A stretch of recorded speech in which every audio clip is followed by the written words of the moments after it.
Oi, gente, esse é o podcast Mundo Interno, um programa que fala sobre as questões emocionais do expatriado. E eu sou a Vanessa Gazeta. Hoje nós vamos falar sobre crise de ansiedade e pânico. E me ajudando nesse tema, tenho comigo a convidada Bárbara App, que mora na França, em Versalhes, há 1 ano e 3 meses. Oi, Bárbara.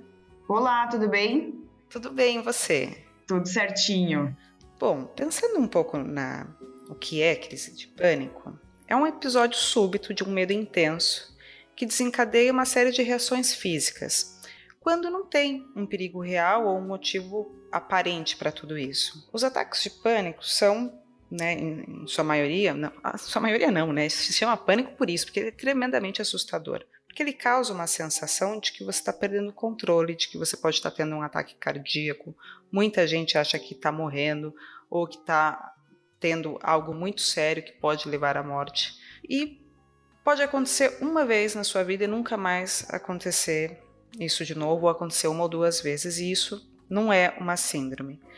Mas também pode acontecer desse mal-estar não ir embora para sempre, né? Pode voltar a acontecer. E quando são crises recorrentes, aí se caracteriza o que a gente chama de síndrome do pânico. A síndrome do pânico afeta a qualidade da vida das pessoas, já que ela vai fazendo menos coisas, ela vai saindo menos de casa. Em alguns casos, a pessoa pode desenvolver agorafobia, que é aquele medo de sair de casa ou medo de estar em público, e muito frequentemente até acabar desenvolvendo um quadro de depressão, já que a sua vida vai tendo um empobrecimento, né? Você vai deixando de empobrecimento, que eu digo, de estímulos, já que você vai deixando de sair, vai deixando de estar entre as pessoas, muitas vezes vai deixando de fazer coisas simples como ir ao supermercado. Qualquer pessoa pode ter uma crise de pânico, né? Principalmente antes ou depois de ter passado, né? Durante ou depois, mais do que tudo, de ter passado por momentos difíceis da vida, como situações de violência, depois de um acidente, depois de uma separação, ou por passar pela morte de alguém muito importante, perder o emprego, uma doença grave. E aqui é que nós entramos, né? Mudar de país é também uma situação altamente estressante e que tem uma possibilidade de desencadear pânico muito grande. Eu atendo muitos casos disso pelas mudanças que estar em outro país, que mudar de país pode causar na vida emocional da pessoa. Geralmente, a crise de pânico ela é desencadeada justamente no momento em que a pessoa está se sentindo desamparada e vulnerável, que é, por exemplo, quando a gente muda, né? Uma das coisas que a gente sente muito quando a gente muda de país ou de cidade é se sentir muito desamparado e muito vulnerável, né? Afinal, tudo ali é muito novo. E o estresse que se sente nesse momento ultrapassa toda a nossa capacidade de gerenciar a angústia e a hora que transborda, né? E aquilo que a gente não pode elaborar vira sintoma. Aí pode acontecer do nada, num dia aparentemente muito normal, vira um mal-estar súbito em que o coração começa a bater muito forte, muito acelerado, o corpo fica trêmulo, você pode suar frio, aquele suor frio que escorre pela mão, pelo rosto. A pessoa normalmente sente falta de ar, uma sensação de que o ar não vem, de que o peito está sendo apertado. Pode vir seguido de tontura, uma sensação de que vai desmaiar. Algumas pessoas chegam a desmaiar. E tudo isso é muito assustador, são sensações muito de limite, né? A pessoa acha realmente que ela está morrendo, que ela está tendo um ataque ou algo muito sério.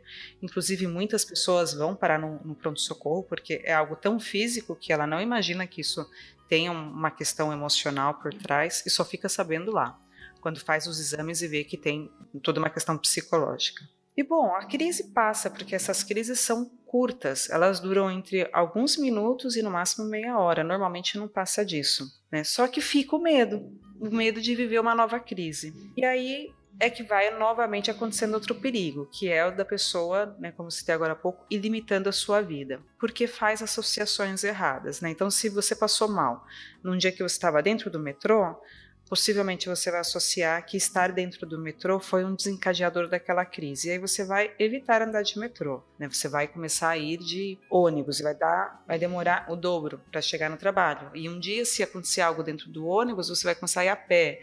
E com isso vai mudando toda a sua vida, tudo vai ficando muito mais complicado, né? Se te passou isso quando você estava num barzinho com amigos, provavelmente você vai fazer essa associação de que estar entre pessoas ou muitas pessoas foi algo que desencadeou, facilitou essa crise, então você vai preferir não estar em lugares que tem muitas pessoas e por aí vai. Por aí vai toda a complicação que o pânico costuma trazer para a vida de quem já sentiu isso. Bárbara, ouvindo essa descrição curtinha, né, que não dá conta de tudo que pode acontecer, de todas as características do pânico, mas com essas descrições que eu soltei, você sente que foi isso que você teve? Conta um pouco como que foi na sua experiência.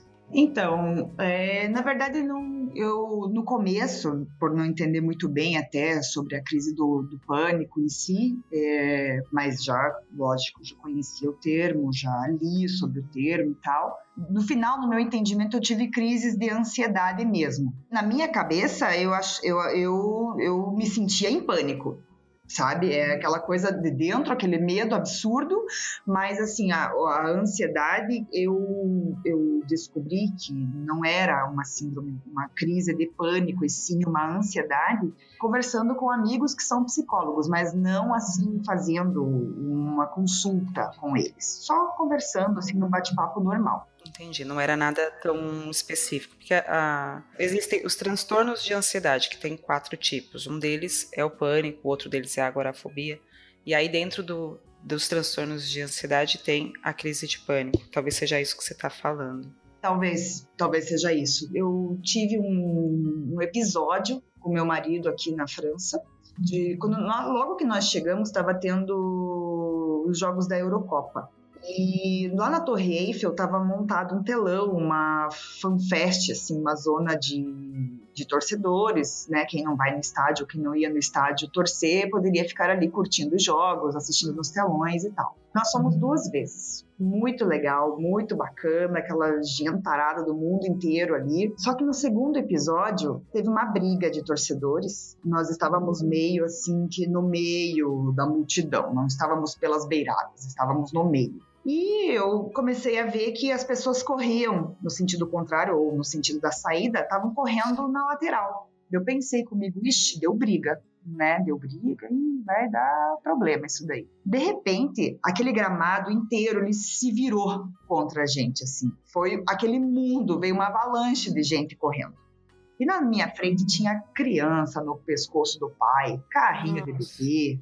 E aquele corre. Gente correndo por tudo. Eu e meu marido, a gente se virou e vamos junto na onda, não dá pra ficar, né? E a gente também não sabia o que estava acontecendo. E a gente saiu numa corrida disparada, assim, o celular desligado, já sem bateria, a gente tinha acabado de chegar, a gente não tinha nem telefone internacional ainda, estávamos só com os nossos do Brasil, quando tinha um Wi-Fi a gente conseguia se conversar, né, ou conversar com alguém. Então, se a gente se perdesse ali, no meio daquela muvuca, a gente ia se perder. Não ia ter como achar. A gente não tinha combinado antes um lugar, caso a gente se perdesse, mas a gente nem pensou que aquilo poderia vir a acontecer. Então, assim, ele segurou na minha mão, eu brinco até hoje, eu falo, o Igor segurou na minha mão de um jeito que eu tava, assim, já me abaixando, porque ele ia quebrar a minha mão se eu ficasse normal, assim, sabe? Eu corria torta e eu só falava pra ele, vai pro canto, né? Pra tentar sair da multidão. E no fim era briga de torcida. Eu não lembro mais quais eram os times, eu sei que começaram a se pegar lá na frente e o povo virou na corrida para trás e foi aquela pisoteação. Eu pulei por cima de gente caída no chão, sabe? Então, assim, e depois que passou, que a gente saiu daquela zona, daí eu comecei a chorar, né? Daí me deu o nervoso, o medo, eu comecei a chorar, vamos embora, a gente estava em Paris, nós moramos em Versalhes, né? Vamos embora, vamos andar mais um pouco, vamos pegar o metrô, ou no nosso caso é um trem, vamos pegar o trem lá na outra estação lá da frente, não vamos nessa aqui embaixo da torre, porque não vai dar. E eu tremia, e a voz tremia, chorava, e ele falava, calma, já passou, e passou. Só que assim, existem situações do tipo, eu entrava, por exemplo, no metrô, e posso dizer com todas as palavras, assim, bem preconceituosamente, eu olhava aquelas pessoas árabes, principalmente, falando naquela língua, blá, blá, blá, blá, blá, blá, que você não entende nada do que eles estão falando, eu descia. Eu entrava no metrô e se eu encontrava um daqueles falando demais ou em grupinhos, assim, eu descia na próxima estação e pegava o outro trem. Falava, não, se esse trem explodir, eu não vou estar nele, eu vou descer. Você começou a ver perigos em situações desconhecidas, foi isso? Exatamente, sabe? Então, assim, medo de estar nos lugares. Nós já fomos em alguns bares aqui em Paris, que eles são dentro das caves, é um negócio minúsculo, assim como eu te falei anteriormente, nós conversamos um pouquinho antes, eu sou bem alta, eu tenho 1,84 m de altura e eu quase que tinha que andar curvada dentro dos lugares, de tão baixinho que porque são caves. Aquele corredorzinho estreito, infinito, vai lá no finzinho do bar. E assim, a hora que você vai, você chega, tá legal, de repente aquilo começa a te dar um negócio lá dentro. E se acontece alguma coisa, os pensamentos começam a vir. E você nunca tinha tido isso antes, Bárbara? Esses pensamentos? Não, assim, talvez um pouco, assim, de uns pensamentos meio de medo. Eu vivo meio assim, vivo não tô mais assim, mas eu tinha umas épocas, assim, de medo, eu tinha medo, sabe? Eu tenho medo, por exemplo, de pegar um avião hoje.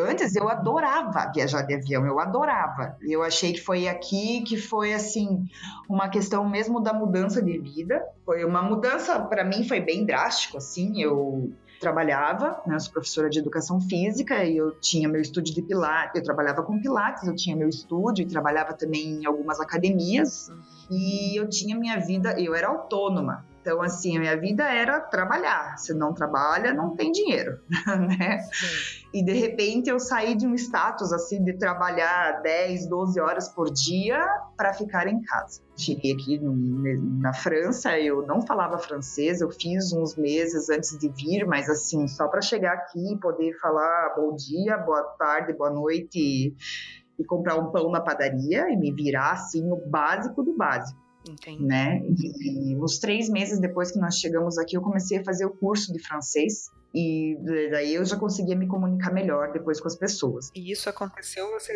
estava há muito pouco tempo, né? Quando aconteceu essa situação. Foi, eu acho que foi mais assim essa mudança mesmo de levantar de manhã e agora, o que eu vou fazer? Tem toda a adaptação que já não é fácil, com tudo muito esquematizado já não é fácil, e essa situação traumática que você viveu, que foi realmente, né, tudo que você está contando, foi uma situação muito, muito dura mesmo, né, você está lá, não tem ainda meios de comunicação, que nem você falou, se você se separa do seu marido, vocês iam ter muitos problemas para se reencontrar, você não falando o idioma, ia ser muito complicado de você se nortear ali, mas o medo de se machucar, o medo do seu marido se machucar, muitas coisas assustadoras ao mesmo tempo, num momento em que você já está tremendamente fragilizada, né? Você está num novo país, você deixou para trás uma série de coisas que você era e que agora você vai ter que construir, ou igual ou de uma outra maneira, mas vai ter que ser reconstruído, sua profissão, o seu status social, a sua independência emocional e econômica, é muita coisa, parece besteirinha, bolinho, mas não é não, né? São coisas muito simples que favorecem demais o aparecimento de uma crise de ansiedade ou de pânico. Pensando um pouco nessas questões e naquilo que se sente, a maioria das pessoas, quando procuram ajuda para lidar com as crises do pânico, querem rapidamente eliminar o mal-estar que sentem nessas crises, né? E tem muito motivo para isso, porque é muito ruim sentir todas essas coisas, né? Então, a maioria das pessoas me perguntam sobre métodos, né, para lidar com a crise quando ela estiver passando por uma. E existem muitas técnicas, algumas a gente vai falar aqui, inclusive, daqui a pouco, para ajudar a lidar com a crise depois que ela vem. Porque, na verdade, depois que a crise vem, não tem muito o que fazer, né? É suportar aquilo, usar alguns métodos que a gente vai falar para tentar distrair daquilo e gerenciar o que der para gerenciar, mas depois que a crise aconteceu, não tem muito o que fazer. Agora, o que eu acho que, sim, ajuda muito a lidar com as crises, é entender também,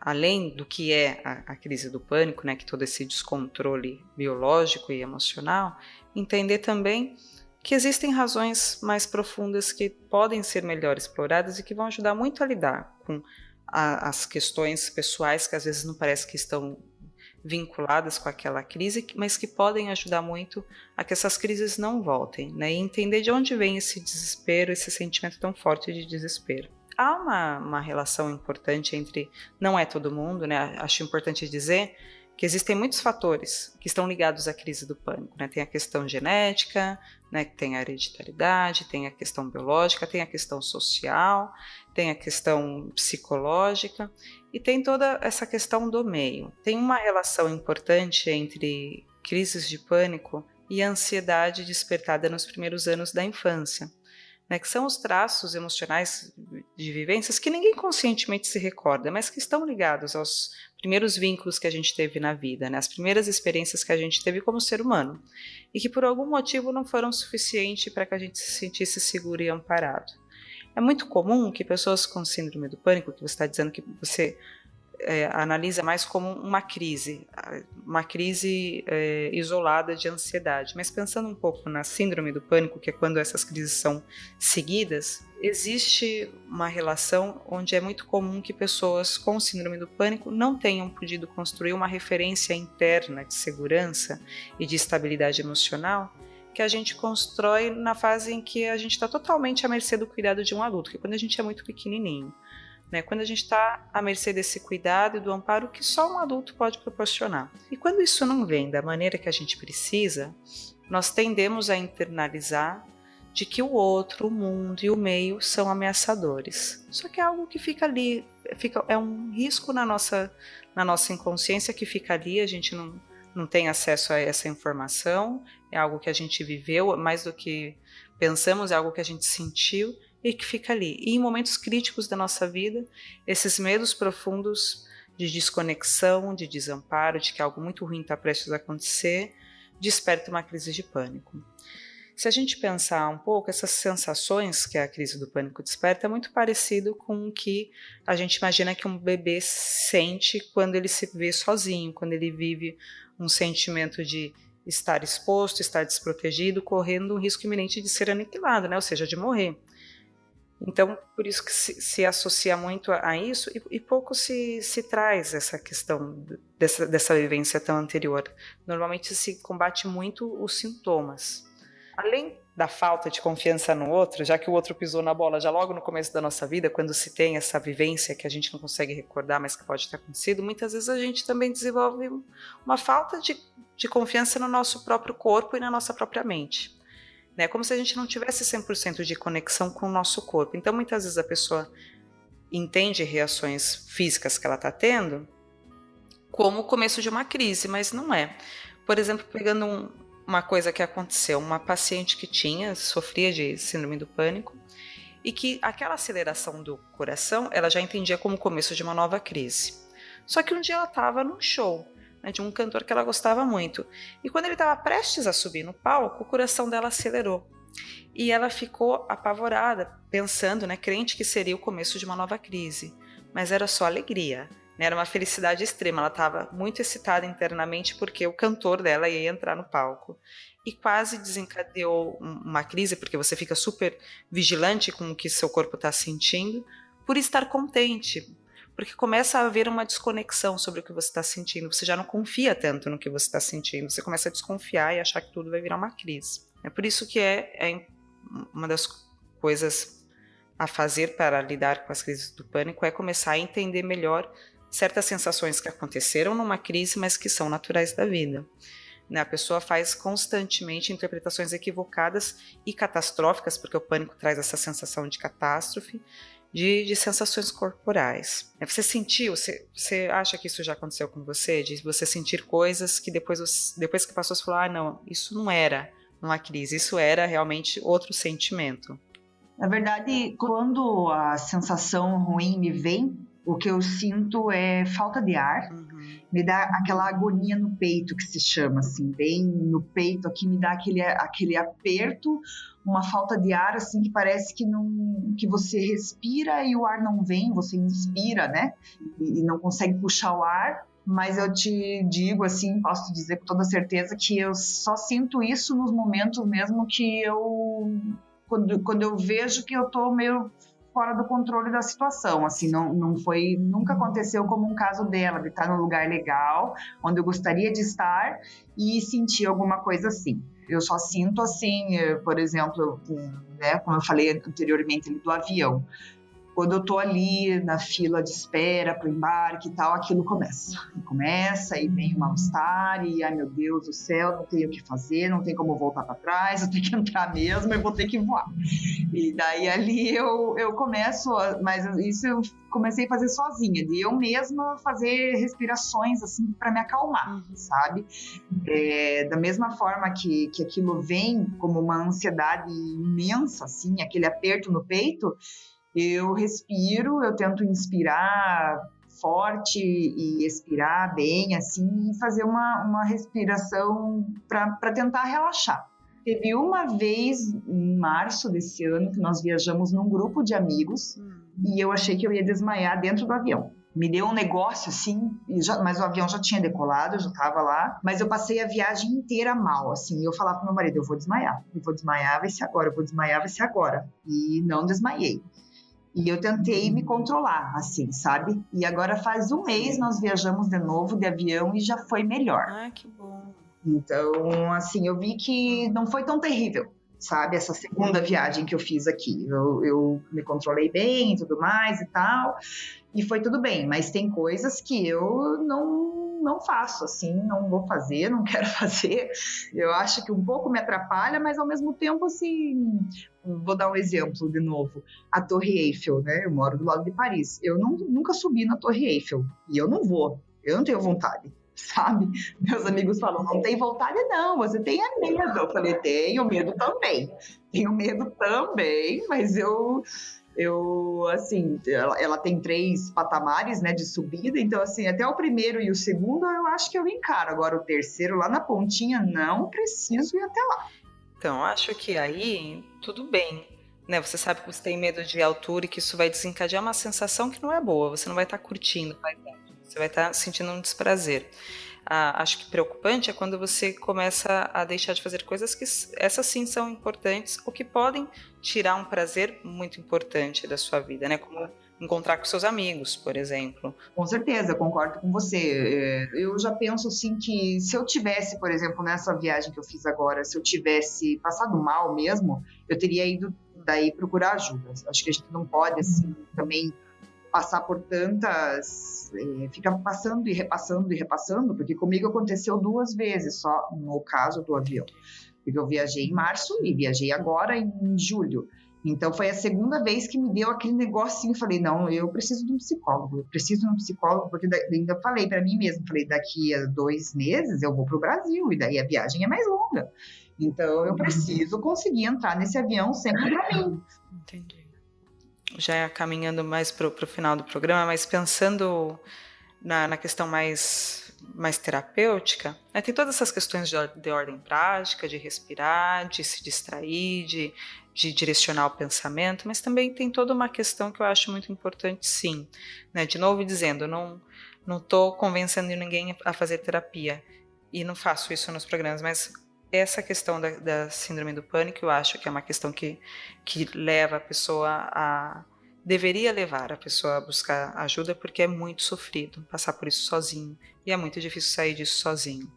Dentro do que eu acho que ajuda muito a cuidar da sua casa interna, rever sua história de relacionamentos, incluindo seus traumas emocionais que podem ter comprometido o nível de confiança que você tem nas pessoas, a sua capacidade de se vincular, como é importante ter alguém que você confia para você poder buscar ajuda na hora de reelaborar todos esses medos, na hora de buscar amparo só para suportar aquele momento.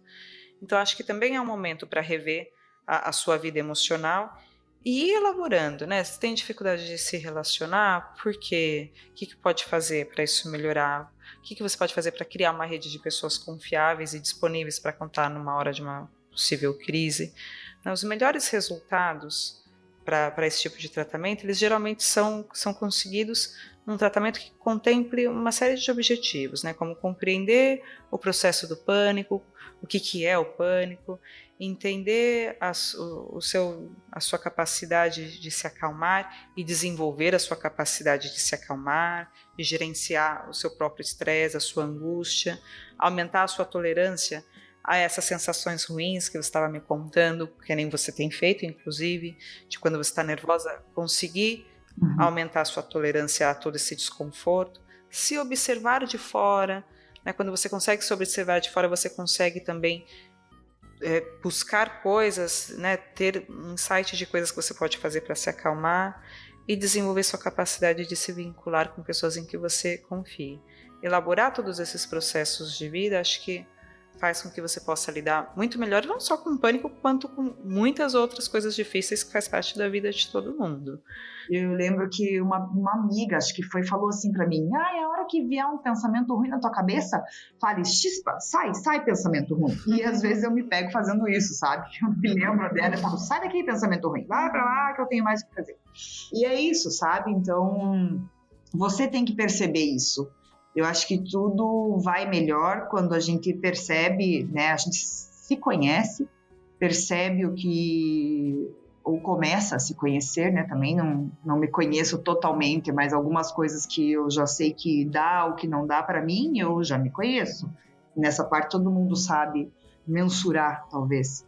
E eu acho assim que realmente eu, por exemplo, como eu falei, eu ainda não cheguei no ponto assim de talvez ir num psicólogo. Eu já fui no psicólogo lá no Brasil por outros motivos pessoais, família, e ok, para aquilo lá me deu. Agora, quando eu cheguei aqui com essas crises de ansiedade que eu tive, eu ainda não procurei porque eu dentro de mim, eu acho que ainda depois, como eu comentei, né, a conversa toda, eu foquei no assunto do avião, eu fiquei assim, foi tudo bem na última viagem, mas se eu tivesse passado de novo aquela ansiedade que eu passei em março, eu teria ido, sabe, porque faz bem, assim, é até para dizer, olha, minha vida mudou da água para o vinho, eu fazia tudo isso antes, agora eu tô com a minha vida assim, tá totalmente diferente, eu quero... Eu preciso ser colocada na linha de volta, porque eu tô fora da linha e preciso, eu acho que assim, eu sempre digo que um amigo vai te ouvir, a família, né, eu ligo para minha mãe, ligo para o meu pai, converso com eles, meus irmãos, mas ao mesmo tempo nada como alguém que estudou para isso, para poder te ajudar, porque eles só vão falar e daquilo que eles vão me dizer, eu vou pegar o que eu acho proveitoso e vou usar, e o que eu não acho que não serve, eu vou descartar. Mas alguém, assim, uma pessoa que estudou para isso, formada, um psicólogo, um psiquiatra, alguém formado e que vai poder me alinhar, me ajudar mais corretamente, eu diria assim, eu acho que é super válido, sabe? A gente tem que se cuidar. Bom, gente, o programa está terminando. Se vocês gostaram ou se não gostaram, contem tudo aqui pra gente, deixem o que vocês acharam do programa lá nos comentários do Facebook ou no post. E se vocês têm algum tema sobre o qual vocês gostariam de ouvir aqui no programa, deixe também lá nos comentários, que em breve ele fará parte de um próximo episódio. Quem quiser saber mais sobre os temas relacionados à vida emocional do expatriado, entra no site mundointerno.com, que lá eu escrevo sobre outras coisas. E quem quiser ajudar o Onden, entre lá no Apoia-se, apoia.c/CSE, né? /Onden, que lá tem várias formas de vocês poderem ajudar com contribuições pequenas e prêmios muito interessantes. Esses prêmios também fazem parte da nossa lojinha lá no Facebook e também é outra forma de vocês ajudarem. Vou deixar o link tudo lá no post. É isso, gente. Beijo grande e fiquem bem. Tchau, Bárbara. Tchau, tchau. Até mais. Obrigada. Eu que agradeço.